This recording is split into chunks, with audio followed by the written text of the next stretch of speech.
حرمت مال۔ توحید فی العمل کا چھٹا اصول کسی کے مال کی حرمت یعنی اس کے جان و مال کا احترام ہے۔ یہ تقویٰ کے لیے معیار یا کسوٹی ہے۔ جو شخص عقل حلال یعنی حلال کمائی یا حلال رزق پر راضی ہو گیا اور حرام خوری سے بچ گیا وہ متقی ہے، ورنہ نماز روزوں کے انبار کے ساتھ جو شخص حرام کمائی یا حرام کھانے سے باز نہ آئے وہ متقی نہیں ہو سکتا۔ حرام کھانے کے جہاں معاشرے میں بہت سے طریقے ہیں، مثلا چوری، خیانت، دغابازی، ڈاکہ، جوا، سود اور تمام ناجائز قسم کی تجارت وغیرہ، وہاں کمزوروں، بیواؤں یا یتیموں کا مال ناجائز طریقے سے ہتھیانا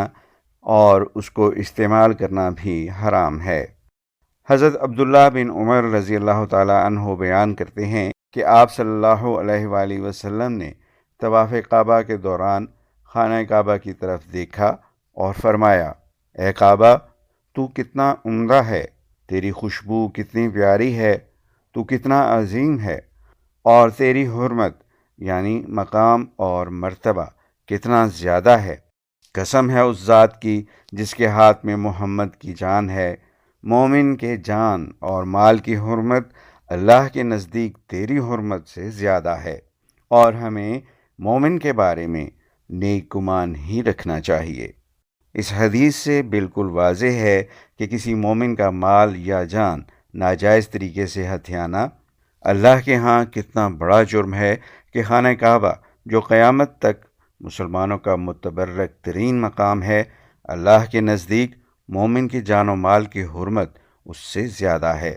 اور جتنا بڑا جرم ہوگا دنیا اور آخرت میں اس کی اتنی ہی سخت اور کڑی سزا ہوگی۔ قرآن مجید کی یہ آیت ہمارے آج کے زوال زدہ معاشرے کی نہ صرف عکاسی کرتی ہے بلکہ اس برائی اور جرم سے بچنے کا راستہ بھی فراہم کرتی ہے۔ ارشاد باری تعالیٰ ہے، وَلَا تَأْكُلُوا أَمْوَالَكُمْ بَيْنَكُمْ بِالْبَاطِلِ وَتُدْلُوا بِهَا إِلَى الْحُكَّامِ لِتَأْكُلُوا فَرِيقًا مِّنْ أَمْوَالِ النَّاسِ بِالْإِثْمِ وَأَنْتُمْ تَعْلَمُونَ۔ اور آپس میں ایک دوسرے کا مال باطل طریقے سے نہ کھاؤ،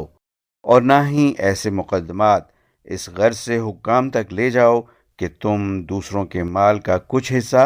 ناحق طور پر ہضم کر جاؤ، حالانکہ حقیقت تمہیں معلوم ہے۔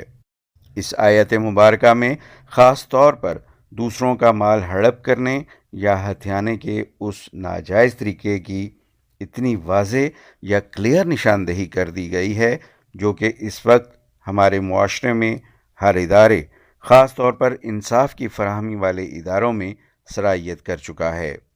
یعنی حکام یا گورنمنٹ آفیسرز، سرکاری ملازمین یا افسران کو رشوت دے کر دوسروں کے مال یا اس کے حق کو اپنے قبضے میں لینا یا ان کی مدد سے سرکاری ریکارڈ میں رد و بدل کر کے کسی کی زمین یا جائیداد ہتھیانا یا اس پر قبضہ کرنا اسلام میں قطعی حرام اور ممنوع ہے۔ اسی طرح جھوٹی گواہی، جھوٹی قسم اور جھوٹا دعویٰ، یہ سب اسلام میں حرام ہیں اور ان کی سختی سے ممانعت ہے، اور ایسا کرنے والوں کو بھی دنیا اور آخرت میں سخت عذاب ملے گا۔ آپ صلی اللہ علیہ وآلہ وسلم کا فرمان ہے، میں ایک انسان ہوں، تم اپنے جھگڑے میرے پاس لاتے ہو سکتا ہے کہ تم میں سے ایک دوسرے کی نسبت یعنی فریقین میں سے کوئی ایک اپنی دلیل اچھی طرح پیش کرنے، یعنی اگر وہ حقدار نہیں ہے اور چالاکی اور ہوشیاری سے ثابت کرے کہ وہ حقدار ہے،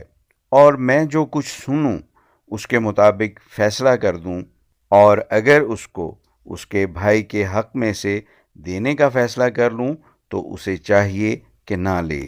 کیونکہ میں اسے آگ کا ٹکڑا دے رہا ہوں۔ آگ کے ٹکڑے سے مراد اگر چالاکی سے کسی کا حق مارا تو اس کی زندگی سے خیر و برکت ختم ہو جائے گی، اسے کبھی سکون حاصل نہ ہوگا، دنیا میں کسی نہ کسی پکڑ میں رہے گا، اور آخرت میں اللہ کی سخت پکڑ اور عذاب کا سامنا تو لازمی کرنا پڑے گا۔